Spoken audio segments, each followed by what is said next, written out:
ഐശു ഐശു ഐശു അക്കൗണ്ടിൽ കിടന്ന പൈസയൊക്കെ എവിടെ? അത് ചിലവായി. നമുക്ക് പുതിയൊരു ഓട്ടോമാറ്റിക് കാർ ബുക്ക് ചെയ്തിട്ടുണ്ട്.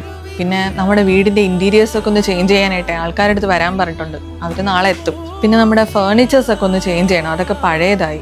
അതിന് ഞാൻ കുറച്ച് അഡ്വാൻസ് ഒക്കെ പേ ചെയ്തിട്ടുണ്ട്. അങ്ങനെ ഒരുപാട് ആവശ്യങ്ങളായിട്ട് ആ പൈസ മൊത്തം ചിലവായി. നിനക്കൊക്കെ ഒരു കാര്യം അറിയൂ, ഞങ്ങൾ ഗൾഫിൽ കിടക്കുന്നവരെ എന്തുമാത്രം കഷ്ടപ്പെട്ടിട്ടാണ് ഓരോ മാസവും ഈ പൈസ ഇവിടെ നാട്ടി അയച്ചു തരുന്നത്.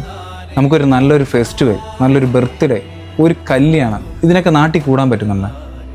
ഇത്രയും വർഷങ്ങൾ അവിടെ കഴിഞ്ഞിട്ട് നമ്മളെ ഫാമിലി സെക്യൂർഡ് ആയിട്ടിരിക്കണമെന്ന് പറഞ്ഞാൽ നമ്മൾ സേവ് ചെയ്യുന്നുണ്ട്. പക്ഷെ എല്ലാം കഴിഞ്ഞ് ഇവിടെ വന്നപ്പോഴും നമ്മൾ വീണ്ടും സീറോ. നീ ഇപ്പോൾ ഈ ചിലവാക്കി തീർത്തോണ്ടല്ല, ഇത് വെറും പൈസയില്ല, ഞാൻ നിങ്ങൾക്ക് വേണ്ടി കരുതി വെച്ച നമ്മളെ ഫ്യൂച്ചറാണ്.